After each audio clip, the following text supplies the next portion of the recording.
Yaqin Sharqda Eron, Isroil va AQSh ishtirokidagi harbiy to'qnashuvlar tufayli mintaqaviy keskinlik kuchaymoqda. Bu vaziyat butun mintaqaga, jumladan Turkiyaga ham o'z ta'sirini ko'rsatmoqda.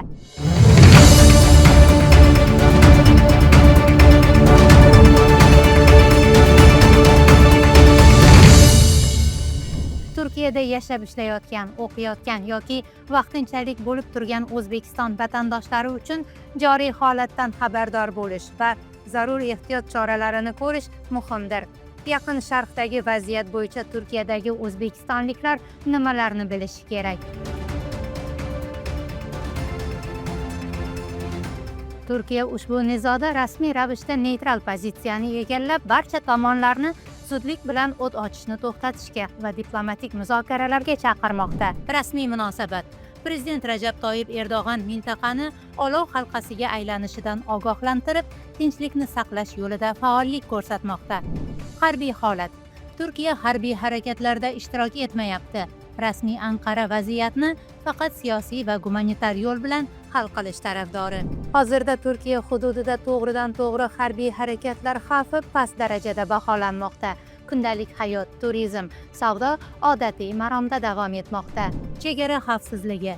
Eron bilan chegaradosh hududlarda nazorat kuchaytirilgan. Xalqaro tavsiyalar. Ko'plab davlatlar o'z vatandoshlariga Suriya va Iroq bilan chegaradosh hududlarga bormaslikni tavsiya qilmoqda.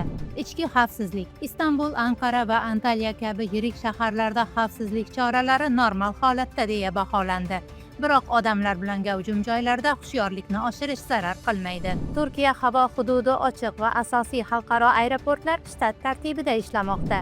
Mintaqaviy cheklovlar.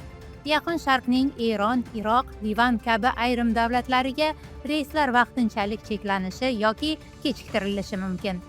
O'zbekiston yo'nalishi. Toshkent va Istanbul o'rtasidagi reyslar reja bo'yicha amalga oshirilmoqda. Tavsiya: parvoz qilishdan oldin aviakompaniyalarning rasmiy saytlari orqali reys holatini tekshiring. O'zbekiston Tashqi ishlar vazirligi joriy vaziyatdan kelib chiqib, xorijdagi vatandoshlarimizga o'z tavsiyalarini bermoqda. Aloqada bo'ling. O'zbekistonning o'zingiz bo'lib turgan davlatdagi diplomatik vakolatxonalari bilan bog'lanish raqamlarini saqlab qo'ying. Shaxsingizni tasdiqlovchi hujjatlarni doimo yoningizda olib yuring. Bugungi kunda Turkiyadagi o'zbekistonliklar uchun bevosita xavf mavjud emas, biroq mintaqadagi beqarorlik iqtisodiy ko'rsatkichlarga ta'sir qilishi mumkin.